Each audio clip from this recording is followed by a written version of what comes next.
In today's video, I'm going to teach you how to create ClickUp automations for status changes. ClickUp is an incredibly powerful tool for task and project management, and one of its standout features is automations. Automations can save you time, streamline your workflows, and ensure your projects stay on track without constant manual updates. Whether you're managing a small team or juggling multiple projects, setting up automations for status changes can make a huge difference. So let's dive right in and walk through the process step by step. Start by opening your ClickUp workspace.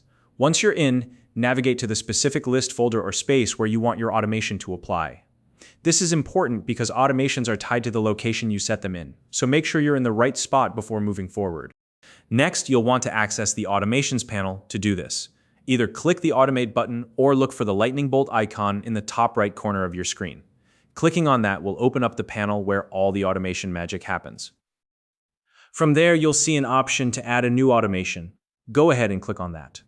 This is where you'll start customizing your automation to fit your specific needs.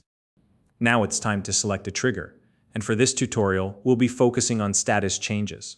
From the list of available triggers, click on Status Changes.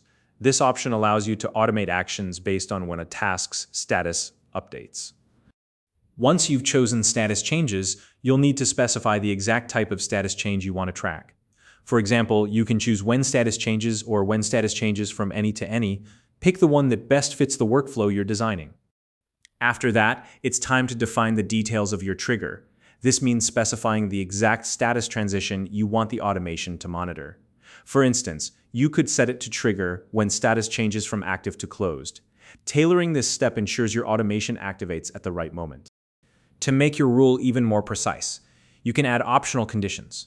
These additional filters allow you to narrow down when the automation applies. For example, you could specify that the rule only applies to tasks assigned to a particular person or tasks with a certain priority level.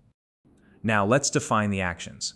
This is what will happen automatically when the trigger and conditions are met. For example, you might want to change the assignee, move the task to another list, or even add a comment to the task. Select the actions that align with your workflow goals.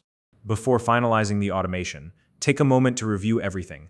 Double-check that the triggers, conditions, and actions are all set up correctly. This quick review can save you from having to troubleshoot later on. When everything looks good, click Create to activate your automation, and that's it. Your automation is now live and ready to streamline your workflow.